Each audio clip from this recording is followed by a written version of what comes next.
to begin. I think we're missing one board member who could not, I believe, cannot make it with us this afternoon, but I'm going to go ahead and get us started. So I want to ask everybody to welcome us and welcome you all to the special called meeting of the State Board of Education. It is 2:30, and I do want to call this meeting to order. So Casey Griffin on our staff will call the roll to establish a quorum. Casey? Mr. Cobbins. Mr. Darnell. Here. Mr. Eby. Here. Mr. Edwards. Here. Mr. Ferguson. Mr. Jannsen. Mr. Jannsen. Ms. Kim. Here. Mr. Krause. Here. Mr. Morrow. Mr. Morrow. Chairman Hartgrove. Here. I'm here. Larry Jensen's here. Okay. Madam Chairman, you have a quorum. You have 7 members present. Thank you. We have a quorum and we are duly convened, and without objection, Mr. Gordon Ferguson and Mr. Nate Morrow are excused.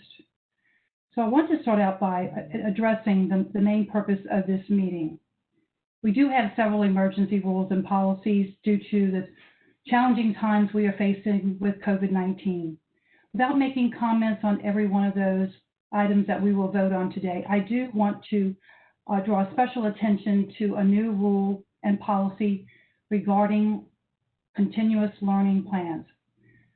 I do want to make sure that everybody understands that this policy and these rules are focused on the legal requirements of school districts to provide students with 180 days and 6.5 hours of instructional time.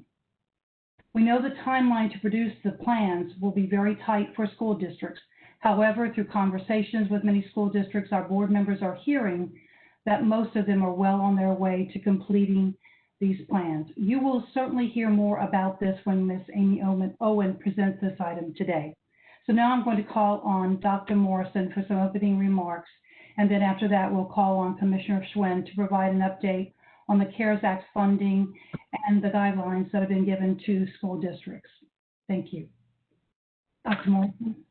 Yes, thank you, Madam Chair, and welcome board members and department colleagues, other members of the public. We're happy to have you on this special called meeting today. Thank you for taking time to join us. My comments will be very brief. It's a short agenda. As our board chair said, the impetus for this meeting really is the desire to pass on first and final reading policy around these continuous learning plans, which we've been working in short order to incorporate feedback from our stakeholders over the last few weeks to prepare for this meeting and to ensure that as a state board, we're able to put expectations in place for the coming school year, particularly around the instructional environment that we may anticipate given the health crisis that we've been experiencing. So we will talk much more here in a minute, but I wanted to assure the public and members that we've done our very best to incorporate feedback over the course of the last few weeks as we've put together this both rule and policy regarding expectations for instructional practices in remote or hybrid settings moving into the school year. I also want to note that this will not be our last attempt at this kind of policy, but an emergency rule, which means it will expire in 180 days, and we'll be working to put something into permanent rule later this year. We also anticipate needing to work with our legislative partners on a few fronts as well. So I know we'll get into much more of that as we discuss the policy and rule itself, but just appreciate all of our stakeholders, our educators, our superintendents, our partners in other state organizations and advocacy organizations who've helped us on a very short timeline to put together what we think is a strong policy and rule that reflects the needs of our state moving into this really unprecedented situation in the 2020-21 school year. So I'll stop with that, Madam Chair, and turn back to you. Thank you. Thank you. Now I'm going to turn it over to Commissioner Schwinn for her update before we begin the agenda. Great, thank you very much, and it's nice to see all of you. I will also be brief because I know that you have a lot to cover this afternoon. I wanted to give a quick update on where we are with our CARES application and then certainly how we're thinking about moving into the summer. So for the CARES application, we did submit it several weeks ago to the Department of Education on a Friday. It was approved on a Monday. For that application, it goes through a number of review committees, including the advisory committee that was put forth by Governor Lee. After that point, we submitted it to the Department of Education and have that approval. Plans were due from our school districts, and we have been in very short order reviewing those plans with the intent of having all funds dispersed to our LEAs by the end of the month, so by June 30th. We are on track for doing that, and as you can imagine, 147 plans in just a couple of weeks is quite quick. And so I just wanted to say thank you to our federal programs team that has been working literally overtime trying to make sure that districts can get these much needed funds. We will be providing a report to the legislature. We will provide a copy to you as well around how the funds are being spent, or at least how they're being planned to be spent by our LEAs and certainly by the department. For the department set aside for the CARES funds, that we have the plan that is approved again through the advisory committees and again by the Department of Education. As we move into spending any funds out of that CARES Act allocation, we are working very closely with the governor's office around kind of final allocations and what that will look like. We expect to start awarding grants, et cetera, over the next couple of weeks. Outside of that, the department has put together a number of grants, specifically grants targeted to support children with disabilities in the state. We know that there are a number of student groups who have been impacted by school closures, and certainly districts will need to provide additional services for those students. And children with disabilities is a top priority for the department. So we put forward a $1 million grant for assistive technology, $5 million in additional support for compensatory services that might need to be provided by districts for students coming into this fall, and then another $1 million for innovation grants as districts are thinking of new and creative ways to serve all children.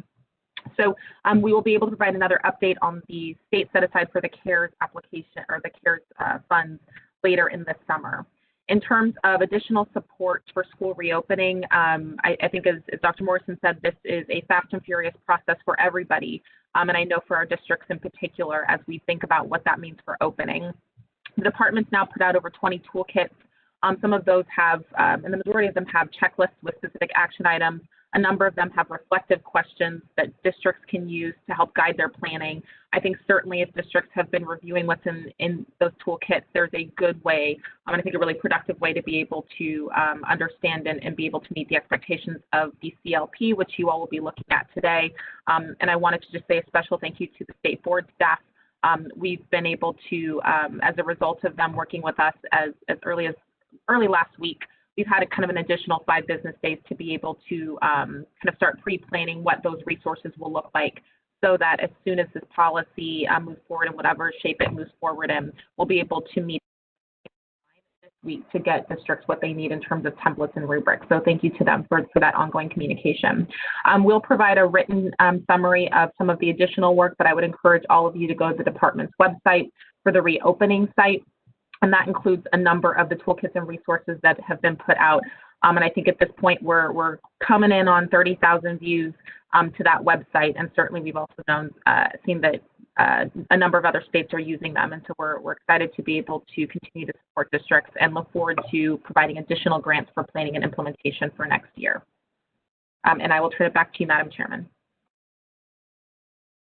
Thank you, Commissioner Schwinn. Excellent update. We know that there has been a lot of work going on behind the scenes with your department, your staff. As you said, the LEAs, they've been working incredibly hard throughout this entire process. So we certainly owe a debt of gratitude to you and your team and everybody else who's working so hard during these really challenging times. Now, I know there may be some questions or comments that some of our board members have for you. So I'll take a moment before we get into the agenda just to see if there are any questions for you. Are there any questions, comments? Commissioner Hargrove, Bob Eby. Yes. This isn't a question, it's just a comment. I would like to commend the commissioners team. I've gone through and I certainly haven't read all the toolkits, but I've looked at several of them, and while many of the decisions obviously are going to be the district's decisions, I think the toolkits provide an outstanding, thorough listing of things that need to be considered in the reopening. And I just wanted to pass that on. Thank you. Thank you, sir. Thank you for sharing that, Bob. Anybody else? Okay, well, let's move into the agenda. We'll start with item 1, the statement of necessity, which will be provided by Ms. Angie Sanders. Thank you, Madam Chair. I'm Angie Sanders. I'm the General Counsel for the State Board of Education.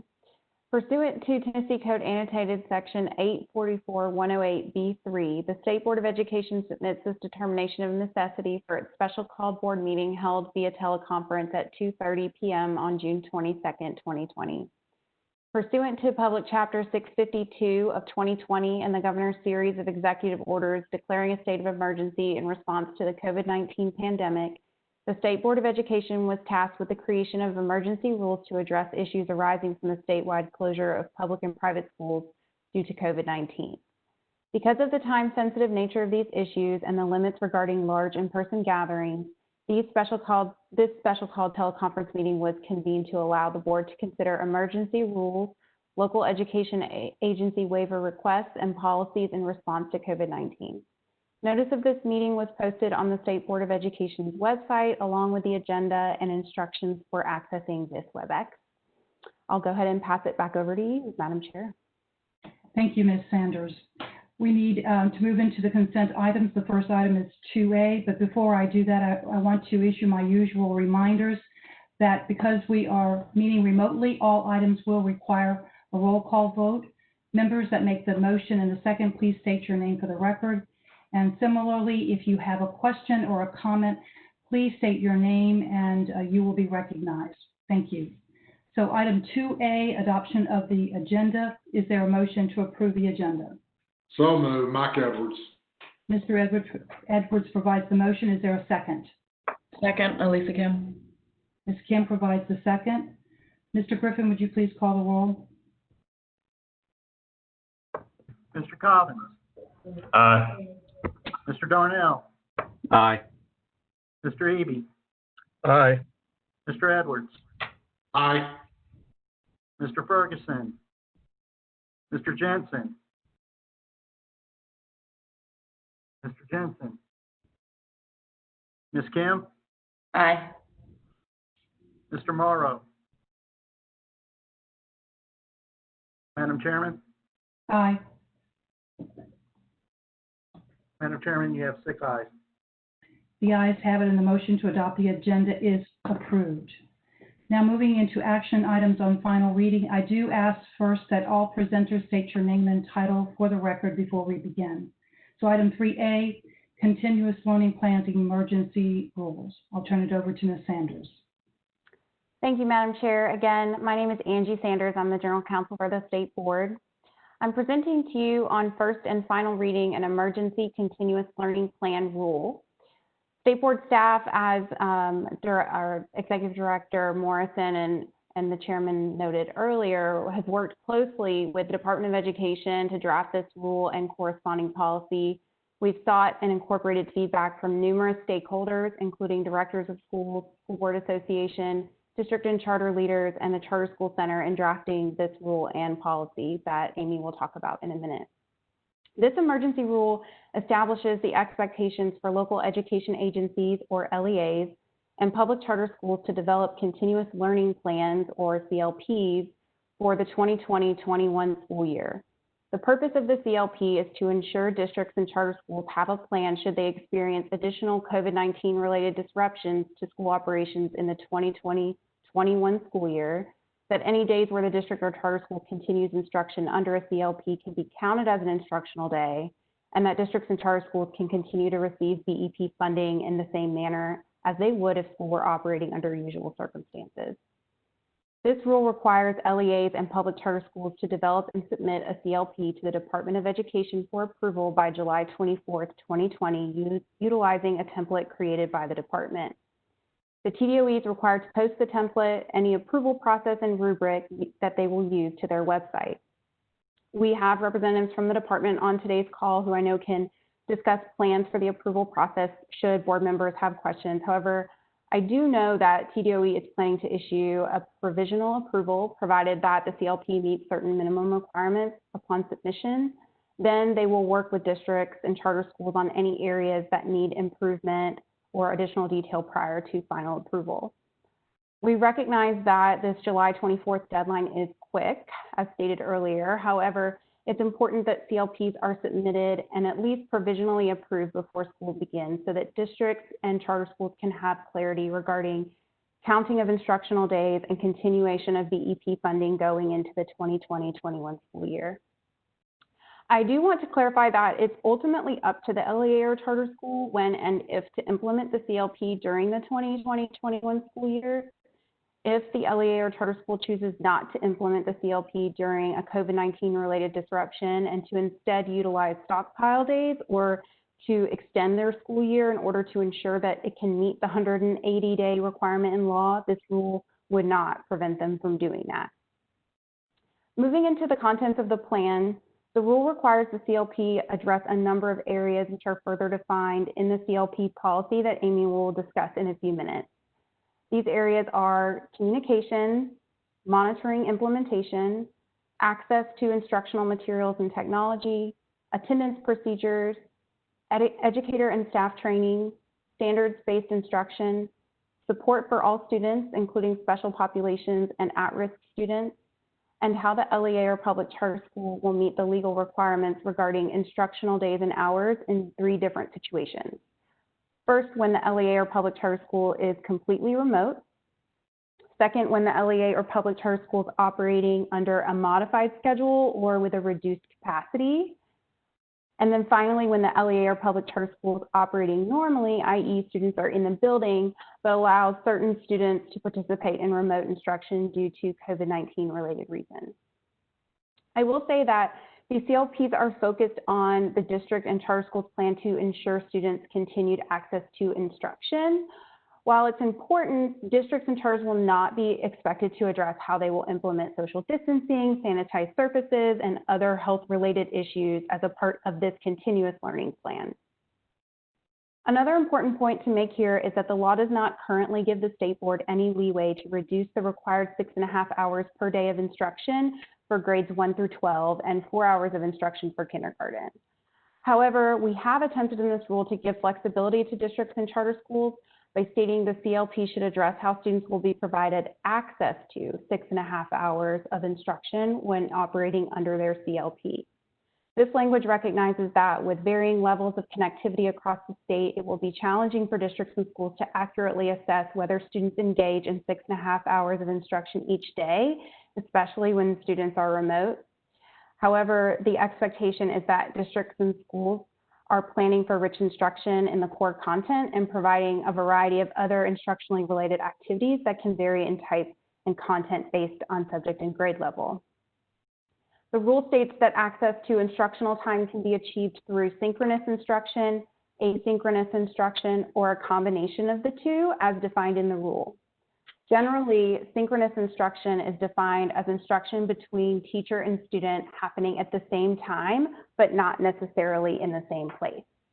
Examples of this are a class happening via WebEx or Zoom, much like today's meeting, over the telephone or in person. Asynchronous instruction is generally defined as an instruction that occurs not at the same time or the same place and includes things such as video recorded lessons, printed work materials, projects, independent group work, etc.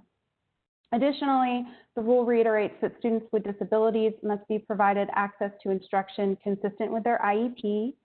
Similar language is included with regard to English learner students having access to instruction consistent with their ILP. And the rule also reiterates the same grading expectations will apply when the CLP is in effect and that a policy and procedure for taking daily attendance will be required. With that lengthy explanation, I'm happy to take any questions. Are there any questions or comments for Ms. Sanders?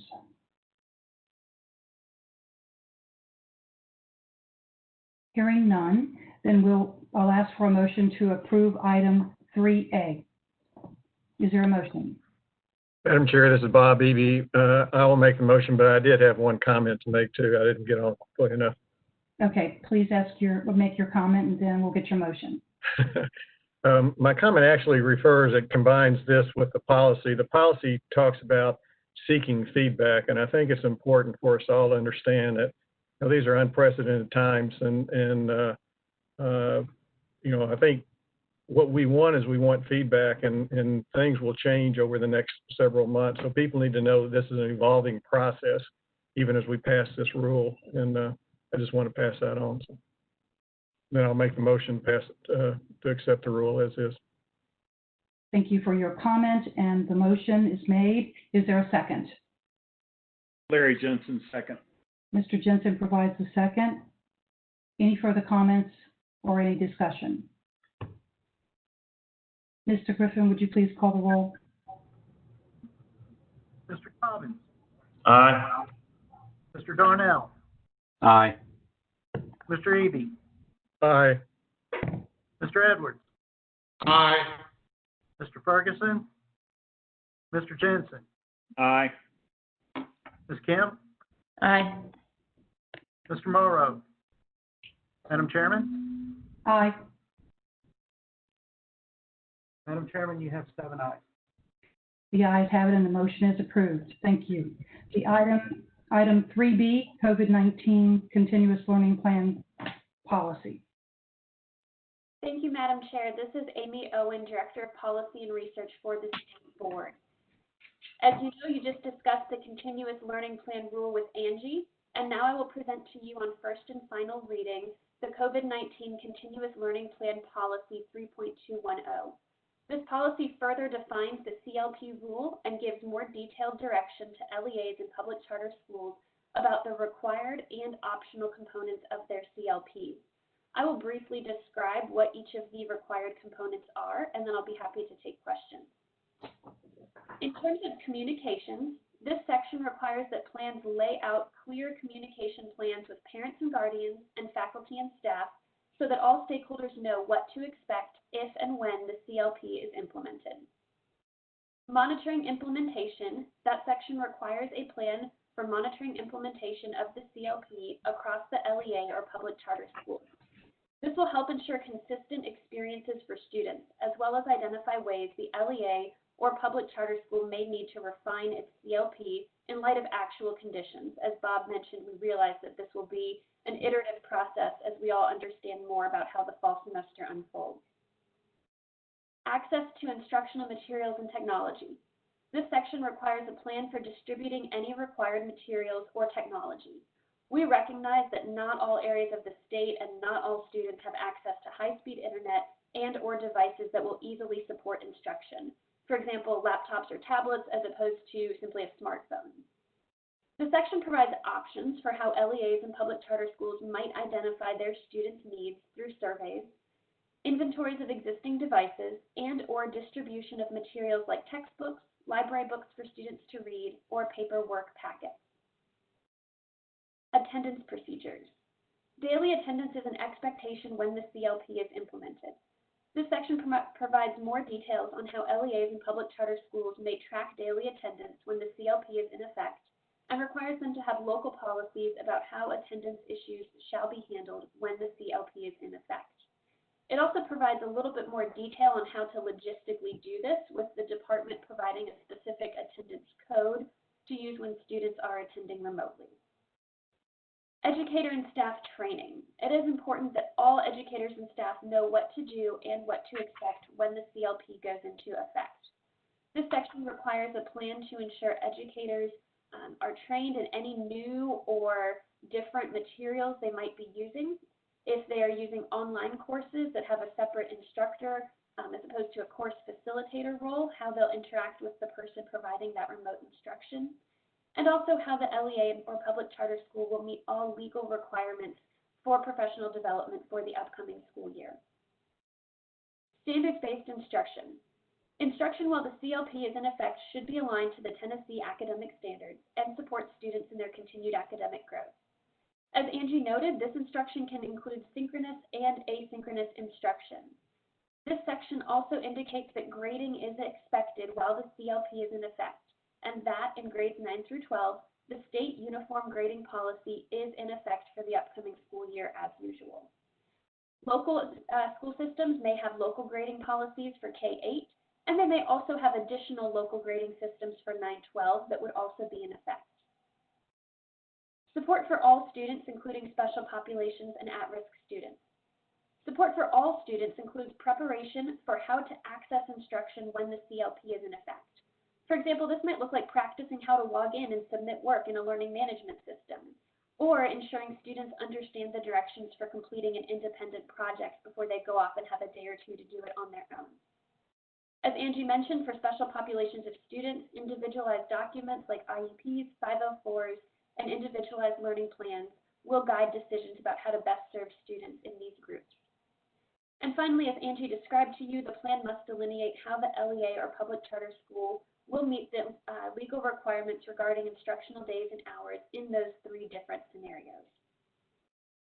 Finally, there are 2 optional elements of the CLP at this time: stakeholder engagement and plans for evaluating the effectiveness of the CLP. We believe these components will help LEAs and public charter schools craft high-quality CLPs. However, due to the short time frame for submission, these elements are not required for this school year. We really do strongly encourage stakeholder engagement on the front end as much as you're able to get in the next several weeks, and believe it will be critical for the plan's success if parents and teachers and everybody involved in the school system are bought into the plan and know what to expect. Thank you very much, and I'm happy to answer any questions you may have. Are there questions or comments for Ms. Owen? Amy, this is Nick. Is it your take that many of the systems across the state are pretty far into this process at the current time? From the districts and charter schools that we've spoken to, yes, many of them have been moving forward because they obviously have a lot of folks anxious in their communities to know what the fall semester will look like. So our hope is that many of these elements are not something new that the district has to go out and create in the next 4 weeks. Rather, it's a more structured framework for putting those things together and then submitting them for the State Department to approve. It's my understanding that they will not necessarily have to go into writing everything out within the template that's being developed by the department, but that they would attach evidence or artifacts, documentation that would indicate that they have fulfilled that particular element of the template. Can you validate and share a little bit more with regard to that particular process? I know when we were speaking to our colleagues at the department late last week, that was the intent. Charlie or Christy, would you like to chime in here with anything more about the template that you know of? Sure, I would be happy to, Madam Chair and Amy, and I think you described our intent really well sort of already. Obviously, until the rule and the policy is sort of approved, we have to sort of work the template to make sure that it ultimately complies with that legal guidance and justification for what the CLP template would look like. And we will be moving very quickly to finalize that. It's our intent to make it as efficient and easy to complete for districts as possible.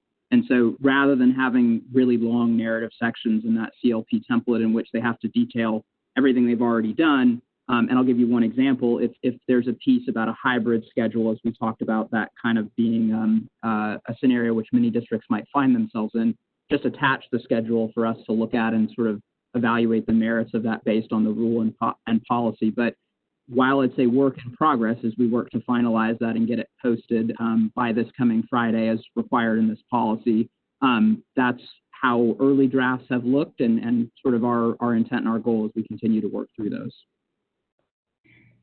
I have a follow-up, and I thank you for that response. With regard to the evaluation process, I believe you all have talked about producing a rubric for the evaluation of their plans. Can you talk a little bit about that, either Amy or Charlie or whoever is the appropriate person? I'm happy to defer to Charlie. And Charlie, do you mind just stating your name and title before you begin? Yes, I apologize, Madam Chair. Charlie Bufalino, Assistant Commissioner of Policy and Legislative Affairs. That rubric, too, is sort of in the process of being fleshed out, but we largely see it as making sure that effectiveness in these terms is sort of identified in the rule and policy, or what those rubrics are based on. And that rubric too would need to be posted on our website, along with any accompanying guidance, as well as the CLP template itself, by that Friday deadline. Okay. Does anybody else have any follow-up questions? Because I just want to make sure that others have an opportunity to ask. Madam Chair, Bob. Yes, Mr. Eby. So I think what we had talked about before was that there would be a template, but because it might be difficult for the districts to go one for one in answering the template, rewriting what they've already prepared, is that possibly they can prepare a crosswalk or a compliance matrix to show in their narrative what they prepare, how it meets this particular part of the template. Is that still in the cards, or? So I'm happy to answer that, Mr. Vice Chair. We talked about that with the department last week. We certainly don't want to make districts and charter schools reinvent the wheel for no reason. However, the department is going to have, in some cases, less than a week to review plans for provisional approval before the start of the school year. In that case, having a standardized format is really going to expedite the review. And if we did have some kind of crosswalk where it was, my attendance section is on pages 23 through 26 of my plan, please go see them. At a certain point for a district, it almost becomes just as much work to hunt through their plan and then figure out where to slot it in, as to identify in a fairly streamlined template from the department, here are the basics of what I'm going to do, and then here's the attachment of evidence, which can be in whatever format the district already has it available in. So we did not end up going with some sort of crosswalk procedure, just to keep it as straightforward as possible for continued review and to make sure that there's some consistency. But we were really trying to think about that balance of not having to write everything all over again. And as Sarah has said several times to staff, she does not want folks to have to submit a dissertation. I hope that helps. And Charlie, feel free to add. Thank you. And Madam Chair, this is Sarah. Amy was beginning to answer the question that I thought might be helpful to articulate for the record. But Charlie, if you don't mind speaking just a little bit, I know we've had extensive conversations with you and your team about how you all will review these plans and on what timeline, and Amy alluded to that. But just for folks on the call, can you talk about how you plan to issue that provisional approval, and then what that potentially longer iterative process might look like if there are areas in the plan that need to be revised based on your initial review? I think that might be helpful for people listening in. Yeah.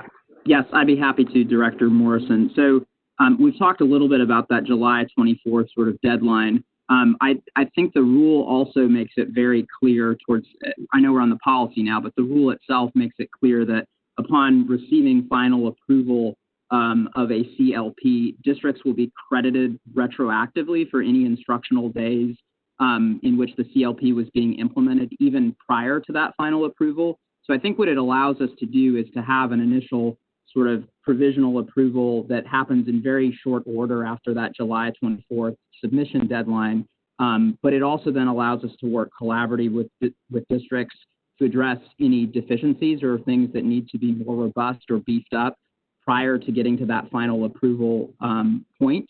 We wouldn't see this as something where it's a very quick denial of any sort of plan. We would want to work directly with those districts to address any deficiencies that were in a CLP. And from the district's perspective, they would be able to do that with us collaboratively, working towards a final approval and still get credit for those instructional days under which they were operating under a CLP. So our hope is that leads to both the most collaborative process possible with our districts on a very short review timeline, but also one in which they can work towards that final approval, still knowing that so long as they get there, they will get credit for those prior days operating under the CLP.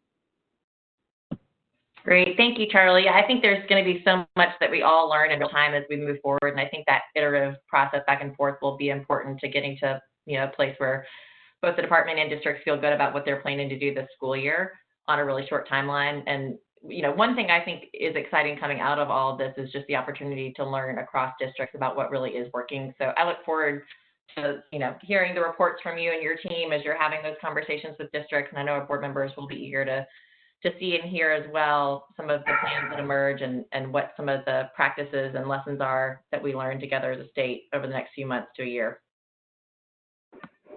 Agree wholeheartedly. Thank you, Director Morrison. And Charlie, I just have one follow-up because I want to be clear. I know that there will be a lot of plans to review. I think the commissioner said it's about 145 because they're all of the districts. If, in the provisional phase of this, do you intend to get provisional approval to every district? I know you talked about working with those where there are weaknesses and the plan needs to be beefed up to get to a final approval. But is your intention, because of this tight timeline, to offer provisional approval to all districts while you work with them to get to the game? Thank you for the question, Madam Chair, and I'm glad you asked it to have the opportunity to clarify. I think the answer is no. As someone alluded to it earlier, I believe it was Ms. Sanders, there will be some minimum standard that would need to be met on the front end, even for purposes of a provisional approval. That would be very, very strictly limited to sort of what's in the rule and the policy and making sure those sections are addressed. But there would not be a blanket sort of guaranteed provisional approval. We know that this work is just too important to take that sort of an approach. That being said, as we determine those minimum sort of initial standards, if you will, once those are met, there should be sort of broad provisional approvals. And then, as I was mentioning earlier, we could work toward final approval on beefing those sections up. So I appreciate the opportunity to clarify that intent. Thank you for that. Any other questions or comments? Is there a motion to approve item 3B? This is Nick Darnell. I so move. Mr. Darnell provides the motion. Is there a second? Second, Darrell Cobbins. Mr. Cobbins provides a second. Any further discussion or comments? Mr. Griffin, will you please call the roll? Mr. Cobbins. Aye. Mr. Darnell. Aye. Mr. Eby. Aye. Mr. Edwards. Aye. Mr. Ferguson. Mr. Jannsen. Aye. Ms. Kim. Aye. Mr. Morrow. Madam Chairman. Aye. Madam Chairman, you have 7 ayes. The ayes have it and the motion is approved. Thank you all very much. I know there was a lot of work that went into this in short order. So thank you so much for the due diligence of the partnership between the department and the state board staff. Thank you so much. Moving on to item 3C, COVID-19 waivers. Ms. Christy Ballard. Christy Ballard, General Counsel for the Tennessee Department of Education. And the item you have before you is a second packet that includes waivers requested by LEAs pursuant to Public Chapter 652. So as you recall, Chapter 652 of the Public Acts of 2020 granted the Commissioner of Education the authority, upon approval of the State Board, to waive state statutes and or State Board rules that inhibit or hinder an LEA's ability to meet the LEA's goals or comply with the LEA's mission due solely to the outbreak of COVID-19. So as we presented last board meeting in May, a packet of waivers, this is a continuation of that. And as you recall, the waiver application form includes 3 pre-identified waivers. Those 3 pre-identified waivers are about the notification of non-tenured teachers of non-renewal, the eligibility for tenure, and state board requirements regarding the training of local school board members. So the packet that you have before you is about 14 district waivers of those 3 pre-filled waiver requests. So the department recommends approval of all 14 waiver requests. And I'm happy to answer any questions. Are there any questions or comments? Hearing none, is there a motion to approve item 3C? Bob Eby moves for approval. Mr. Eby provides the motion. Is there a second?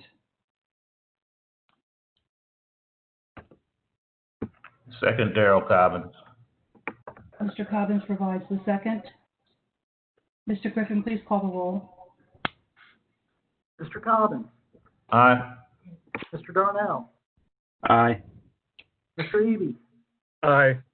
Mr. Edwards, Aye. Mr. Ferguson, Mr. Jannsen, Aye.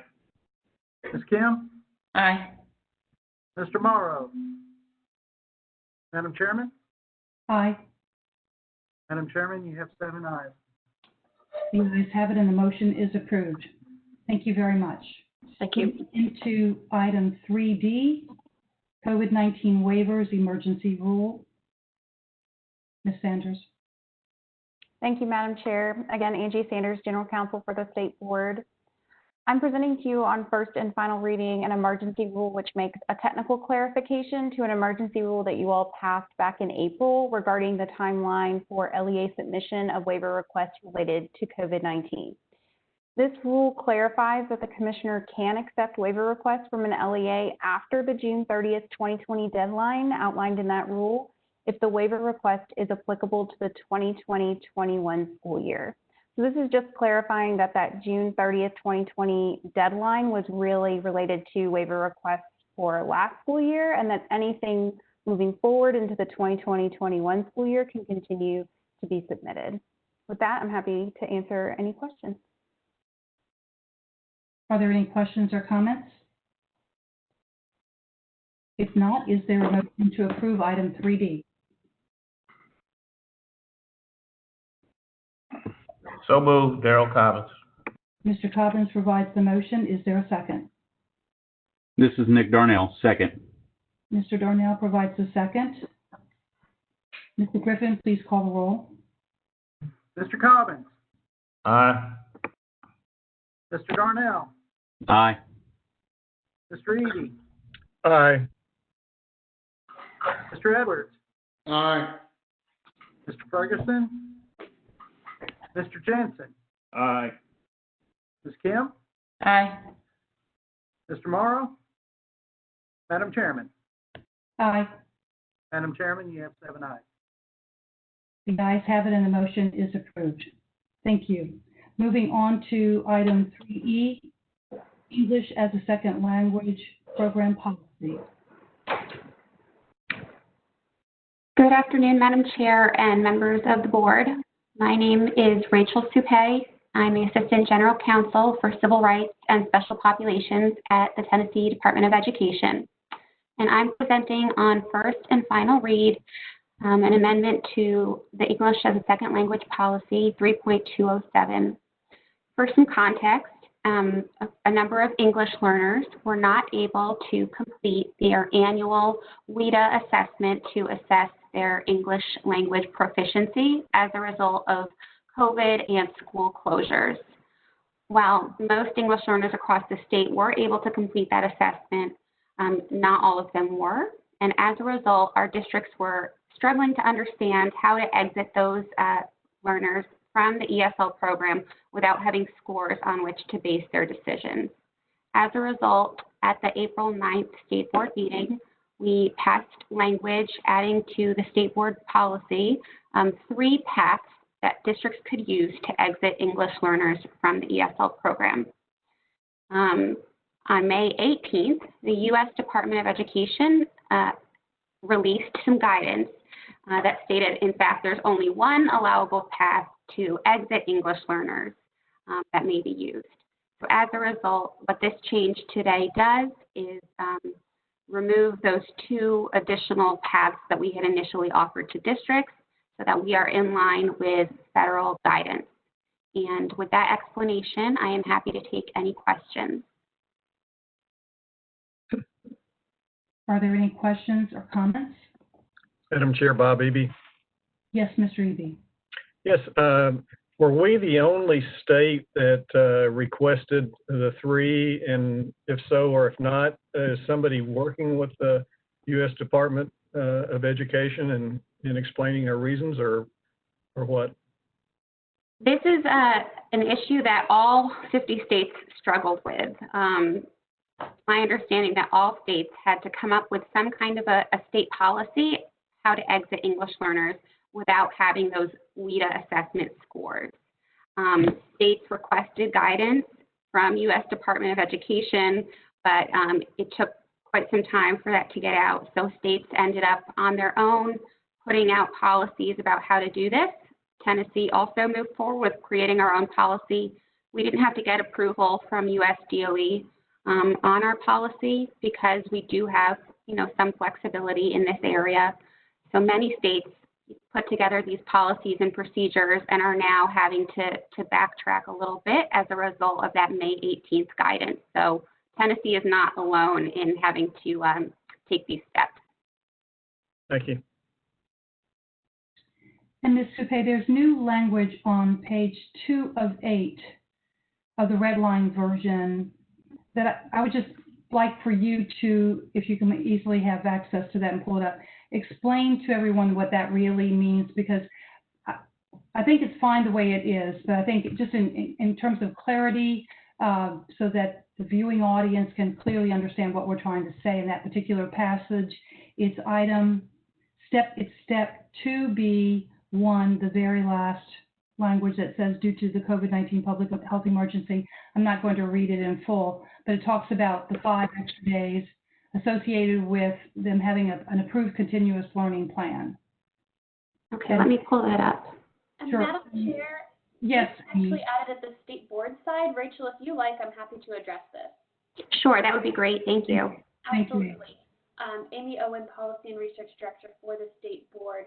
We wanted to add an option here for districts that are using some kind of modified scheduling due to COVID-19.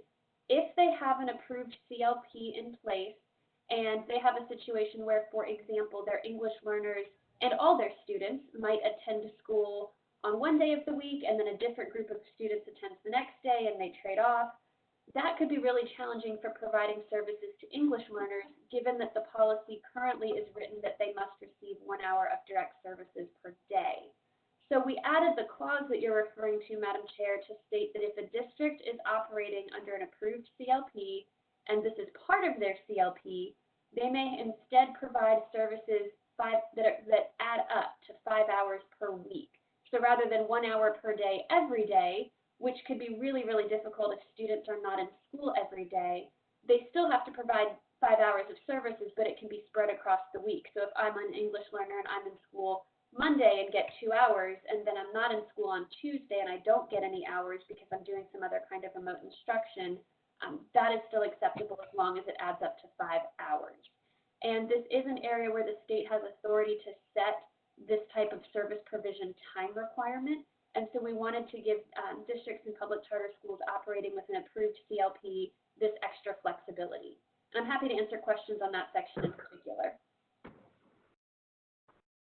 Thank you for that explanation. I think it's important to include that and that it's clear to everyone why we've done that, and they can meet that obligation as you described. Are there any other comments or questions either for Ms. Supay or Ms. Owens? Okay, thank you both very much. I need a motion to approve. Is there a motion to approve item 3E? Madam Chair, Bob Eby moves to approve. Mr. Eby provides the motion. Is there a second? Second, Elisa Kim. Ms. Kim provides the second. Any other comments or questions? Mr. Griffin, would you please call the roll? Mr. Cobbins, Aye. Mr. Darnell, Aye. Mr. Eby, Aye. Mr. Edwards, Aye. Mr. Ferguson, Mr. Jannsen, Aye. Ms. Kim, Aye. Mr. Morrow. Madam Chairman? Aye. Madam Chairman, you have 7 ayes. The ayes have it and the motion is approved. Thank you both very much. Moving on to item 3F, eligible educator preparation providers emergency rule. Ms. Owen, you're up next. Thank you, Madam Chair. This item is the Eligible Educator Preparation Providers Emergency Rule 0520-02-04-.03. This item was actually up for your approval at the May State Board meeting as well. However, we noticed some language that was unclear, and we wanted to bring it back to you to make a technical correction before we moved forward with promulgation. As you know, LEAs or consortiums of LEAs may apply to become an educator preparation provider. The rule originally stated that these LEAs could not apply to become an EPP if they received the lowest performance designation in the most recent school year. And we wanted to clarify that language to say it couldn't be in either of the two most recent school years for which the state accountability model had been generated. In other words, if it's a year like 2019-20 where assessment was canceled and there was no district accountability, that year wouldn't count, and we'd look back at the two previous years when the model was run.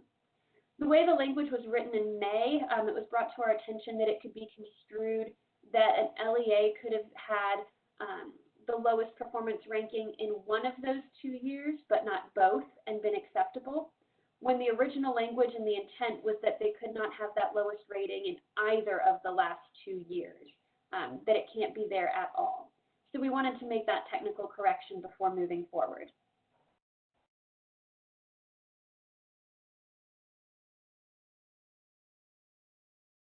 Are there any questions or comments for Ms. Owen?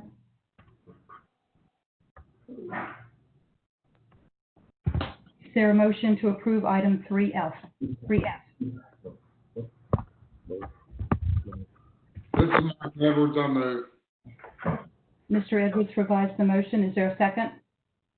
Second, Elisa Kim. Ms. Kim provides the second. Mr. Griffin, would you please call the roll? Mr. Cobbins, Aye. Mr. Darnell, Aye. Mr. Eby, Aye. Mr. Edwards, Aye. Ferguson, Mr. Jannsen, Aye. Ms. Kim, Aye. Mr. Morrow. Madam Chairman? Aye. Madam Chairman, you have 7 ayes. The ayes have it, and the motion is approved. So that does conclude all the items that we will be voting on today. And as you all know, I do like to close out the meeting by asking if any of our board members have any closing comments that they wish to share with our presenters, with the viewing public. This is your opportunity.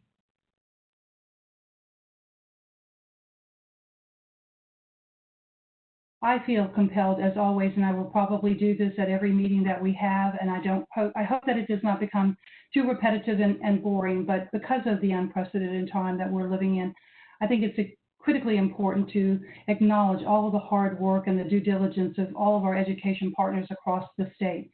This is incredible work that is taking place, and as you all know, we've not been given a playbook. There's no rule book, and we have the department who's been working very diligently to put out playbooks or toolkits for all of our school districts. And many of them have been working long before they had that playbook because they had to start figuring out early on, how do we do this? How do we move forward? How do we educate Tennessee students? So I think we just have to continually acknowledge and show our appreciation to the hard work. We're not done. We know that COVID-19 is still out there. So we have lots of work to do, and we'll continue to look at all those opportunities where we can enact emergency rules and do whatever it takes to make sure that we continue to provide a quality education to our students in the state of Tennessee. Our next quarterly meeting is July the 24th. And Dr. Morrison, I don't know if you want to say anything about it, but I know that we have had some early discussions about our ability to meet in person. And as it stands today, we're not so sure that we'll be able to do that. But Dr. Morrison, do you want to say anything about that before we depart? Sure. I mean, it's looking like we are likely to convene in the same methods that we did for our May quarterly meeting, which was via WebEx platform, much like this. The state offices that we usually reserve for such meetings are not available for reservations at this time. So unless something changes there, it looks like we will very likely be utilizing a remote setting for our July quarterly meeting, but we'll certainly follow up with specifics both for the members and on our website for the public in the coming weeks. Thank you. Any last opportunity for comments, questions? Thank you all so much. Without objection, we are adjourned. Thank you.